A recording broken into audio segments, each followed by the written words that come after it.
Hi అండి, అందరికీ నమస్తే. Welcome back to my channel. ఈరోజు వీడియోలో మీ అందరికీ మంచి మార్నింగ్ డ్రింక్ అయితే షేర్ చేసుకుంటాను. ఇది వేడివేడిగా తీసుకుంటే చాలా బాగుంటుంది. వర్షాకాలంలో వచ్చి దగ్గు, జలుబు, ఇన్ఫెక్షన్లు రాకుండా చేస్తుంది. అల్లం పాలు చాలా మందికి ఎలా ప్రిపేర్ చేసుకోవాలో తెలియదు. సో ఈరోజు వీడియోలో నేను అల్లం పాలు పర్ఫెక్ట్గా అండ్ టేస్టీగా పాలు చేసుకునేటప్పుడు విరిగిపోతూ ఉంటాయి. అలా విరిగిపోకుండా ఏ విధంగా ప్రిపేర్ చేసుకోవాలో చూపిస్తాను.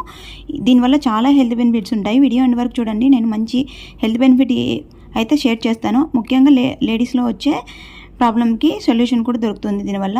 సో వీడియో ఎక్కడ స్కిప్ చేయకుండా చూడండి. ఎండ్ వరకు చూస్తే మీకు ఇన్ఫర్మేటివ్గా అనిపిస్తే లైక్ చేసి, షేర్ చేసి, సబ్స్క్రైబ్ చేసుకోండి.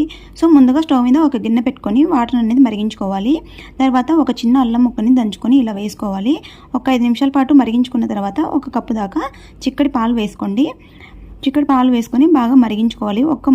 మరిగిన తర్వాత మీ టేస్ట్కి సరిపడా బెల్లం వేసుకోండి. ఇందులోకి బెల్లం వేస్తేనే టేస్ట్ చాలా బాగుంటుంది అండ్ చిక్కగా కూడా వస్తుంది. సో మీరు తీసుకునే బెల్లం మంచిదై ఉండాలి, తరకలేం లేకుండా. సో డిఫరెంట్ టైప్స్గా దొరుకుతూ ఉంటుంది బెల్లము. నేనైతే ఆర్గానిక్ బెల్లం వేసుకున్నాను ఇక్కడ.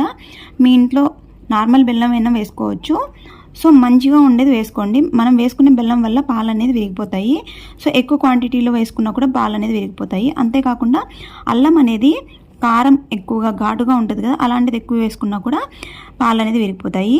అండ్ తక్కువ ఘాటు ఉన్నది తక్కువ క్వాంటిటీలో వేసుకుంటే పాలు అనేది పర్ఫెక్ట్గా ప్రిపేర్ చేసుకోవచ్చు. ఇది లేడీస్లో వచ్చే monthly body pains and stomach pain ఇలాంటివి వస్తూ ఉంటాయి కదా, అవి రాకుండా చేస్తుంది. రెగ్యులర్గా మార్నింగ్ ఈవినింగ్ తీసుకుంటే. వీడియో వస్తే లైక్ చేయండి. ఇలాంటి మరెన్నో హెల్తీ వీడియోస్ కోసం నా ఛానల్ సబ్స్క్రైబ్ చేసుకోండి.